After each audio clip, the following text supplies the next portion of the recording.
जय हिंद। आज हम लोग देखेंगे एक्सरसाइज 1.3 के question number 1, prove that √5 is irrational. ठीक है, इसको प्रूव करके दिखाना है कि इरेशनल नंबर है या नहीं है। ठीक, तो शुरू करते हैं। Let √5 is a rational number. Irrational हमको प्रूव करना है, तो इसलिए पहले हम क्या करते हैं कि इसको हम लोग रेशनल नंबर मान लेते हैं। ठीक है, और जब बाद में देखेंगे कि ये रेशनल नंबर नहीं है, जब रेशनल नंबर नहीं रहेगा तो क्या रहेगा, इरेशनल नंबर रहेगा, तो बोल देंगे कि आवर एजुकेशन जो है क्या वो गलत हो गया। ठीक है, तो ये क्या हुआ, इरेशनल नंबर हो जाएगा। तो पहले मान लेते हैं कि let √5 is a rational number. तो देयरफॉर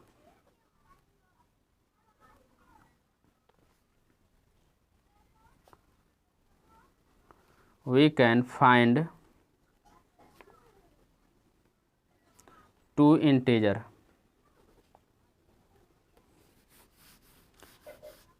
ए एंड बी। दो इंटीजर ले लेते हैं, ए एंड बी ले लेते हैं, जहाँ पर हम बोल सकते हैं कि B equal not zero. B क्या होगा, जीरो के बराबर नहीं होगा। नहीं तो जीरो के बराबर हो जाएगा तो फिर क्या होगा, जीरो हो जाएगा। जीरो हो जाएगा तो एक ही को इंटीजर बचेगा, तो इसलिए B equal to not zero. तो such that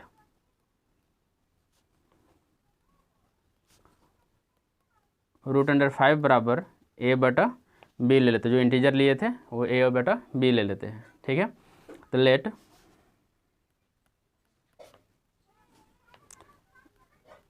A and B have a common factor other than 1। मान लेते हैं A एंड B जो है क्या है, कॉमन फैक्टर है अदर देन 1। 1 को छोड़कर भी क्या है, एक्स्ट्रा इसमें एक फैक्टर निकलता है। ठीक है,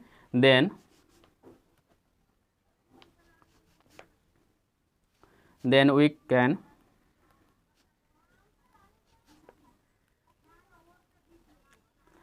divide them by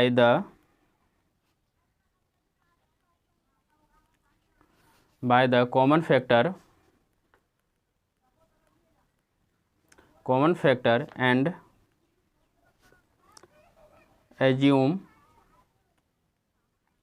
मतलब मान लेना, जो अपना जो माने हैं एज्यूम किए हैं हम लोग क्या कि √5 is a rational number. Assume that A and B are coprime. ठीक है, को प्राइम हो जाएगा। तो यहाँ देखेंगे √5 बराबर हम क्या लिखे थे, ए बटा बी लिखे थे। ठीक है, बी को यहाँ मल्टीपल कर दीजिए तो क्या होगा, √5 बी हो जाएगा बराबर हो जाएगा ए हो जाएगा। ठीक, तो ए बराबर हो गया √5 इंटू बी। तो ए बराबर यहाँ लिख देते हैं √5 इंटू बी लिख देते हैं। ठीक है, इसको हम क्या करते हैं, स्क्वायरिंग कर देते हैं।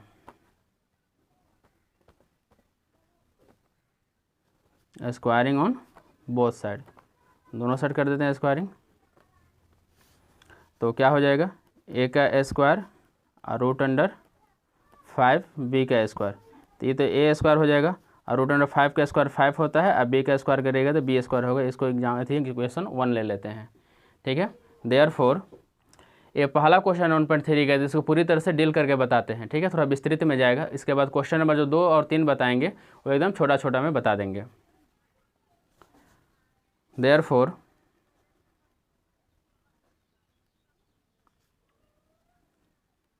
ए square is divisible by 5 and it can be said that A is divisible by 5। A square is divisible by 5। A square क्या होगा, 5 से डिवाइड हो जाएगा, तभी तो ये बराबर है। अगर नहीं होता है तो बराबर नहीं रहता। And it can be the set that a is divisible by 5। जब ए स्क्वायर 5 से डिवाइड हो जाएगा तो ए भी डिवाइड हो सकता है। ठीक है, तो इसीलिए दोनों लिख दे कि ए स्क्वायर भी क्या होगा, 5 से डिवाइड होगा, तो ए भी क्या होगा, ए भी डिविजिबल बाई 5। तो ए भी 5 से डिवाइड हो जाएगा कि ए का मान हम जो भी रखेंगे उसी का स्क्वायर करके यहाँ पर मान रखेंगे। ठीक है, तो यहाँ मान सकते हैं कि लेट ए बराबर हम 5 के मान लेते हैं, किसके जगह स्थान पर, बी के स्थान पर, where K is another integer, where K is an integer. ये क्या है, कि क्या है कि इंटीजर है, जबकि किसके स्थान पर मान लिए हम लोग, बी के स्थान पर इसको मान लिए हैं। ठीक है, तो ए बराबर क्या हो गया 5 के मान लिए, यहाँ ए स्क्वायर नहीं ले रहे हैं, यहाँ पर यहाँ से ले लेते हैं कि ए बराबर क्या होगा 5 के, यहाँ स्क्वायर कर दिए थे। ठीक है, तो ए बराबर क्या किया 5 ले लेते हैं। अब इसको ए बराबर जो 5 के ले लेते हैं, क्योंकि क्या हुआ ए इज डिविजिबल बाय 5 लिखे थे, तो ए के स्थान पर 5 के ले लेते हैं। अब इसको क्या करेंगे, हम पुट कर देंगे, किस में पुट कर देंगे, इक्वेशन 1 में। ठीक है, तो लिखते हैं पुट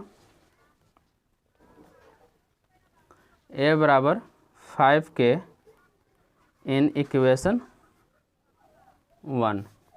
तो ए का मान 5 के हो गया, यहाँ कितना था, ए स्क्वायर था, तो यहाँ पुट कर दीजिए 5 के का स्क्वायर हो जाएगा। ठीक है, यहाँ 5 यह है बी स्क्वायर, तो यहाँ 5 गुने 5 के स्क्वायर और 5 बी स्क्वायर।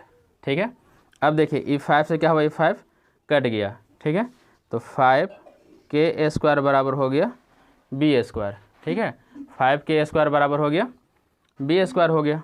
ठीक,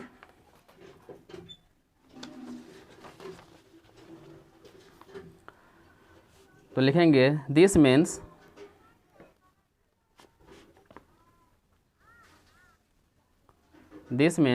that B square is divisible by 5। ठीक है, बी स्क्वायर क्या होगा, डिविजिबल हो जाएगा किससे, 5 से, and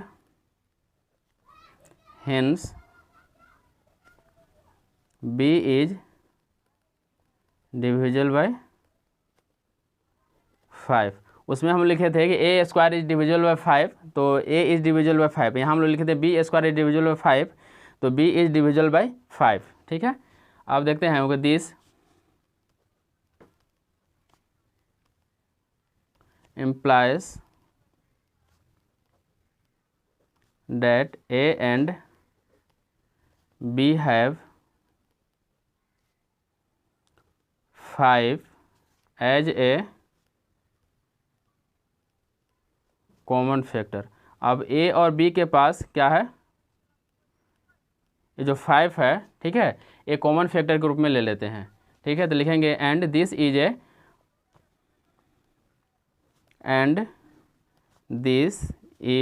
A contradiction to the fact that A and B are co-prime, जहाँ A एंड B क्या हो जाएगा, co-prime हो जाएगा, इससे पहले भी माने थे। ठीक है, तो लिखेंगे hence √5 cannot be expressed as P/Q। ठीक है, तो √5 को हम लोग एक्सप्रेस नहीं कर सकते हैं किसमें, P/Q के फॉर्म में। ठीक है, तो लिखेंगे और इट कैन बी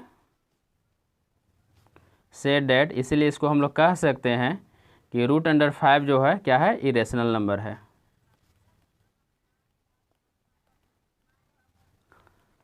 ठीक है, तो इसे that √5 is irrational number. I hope आप लोग समझे होंगे। ठीक है, फिर मिलेंगे हम लोग नेक्स्ट वीडियो में। जय हिंद।